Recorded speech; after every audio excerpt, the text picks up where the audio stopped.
আরে মনে ওই দেখো বাইরে কত বৃষ্টি হইতাছে, বৃষ্টিতে খেলতে খুবই ভালো লাগতাছে।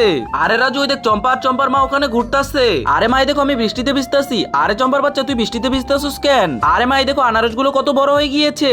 আরে হ্যাঁ আনারস গুলো মনে হচ্ছে খুবই মিষ্টি হবে। আরে মা চলো বেশি করে আনারস পেরে নিয়ে যাই। আরে রাজুর মা এই দেখ আমরা অনেকগুলো আনারস নিয়ে এসেছি। আরে কাকিমা দাঁড়ান আমি বাবুকে রেখে আসতাছি। আরে কাকিমা আনারস তো সবগুলোই পেকে গিয়েছে। আরে কি বলতেছো দেখি তো আনারস গুলো খেয়ে কেমন লাগে। আরে রাজুর মা আনারস গুলো খেতে তো খুবই মজা লাগতাছে। আরে কাকিমা তুমিও একটা আনারস নিয়ে খাওয়া শুরু করো। আরে চম্পা আজকের আনারস গুলো তো খুবই মিষ্টি, খেতে তো খুবই মজা লাগতাছে। এখনো তো অনেকগুলো আনারস বাকি আছে। এরপর কি হলো সেটা তো দেখতেই পারবা। তার আগে বলো তুমি কি সামান্য কিছু টাকাকে ভালোবাসো নাকি নিজের ফ্যামিলিকে ভালোবাসো? তুমিও যদি আমার মতো ফ্যামিলিকে ভালোবেসে থাকো তাহলে ভিডিওটিতে লাইক দিয়ে চ্যানেলটি সাবস্ক্রাইব করে দাও এবং কমেন্ট বক্সে এই ইমোজিগুলো কমেন্ট করো, তাহলে আমি বুঝতে পারবো তুমি তোমার ফ্যামিলিকে কতটা ভালোবাসো। আরে চম্পা দ্বারা আনারস গুলোকে সুন্দরভাবে ছোট ছোট পিস করে কেটে নেই। আরে চম্পা কাটা তো শেষ, এখন খেয়ে দেখ কেমন লাগে। আচ্ছা দেখি তো এখন কেমন লাগে।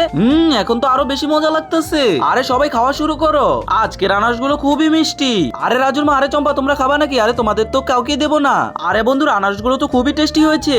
বন্ধুরা আনারস খেতে চাইলে সবাই লাইক এন্ড সাবস্ক্রাইব করে দাও।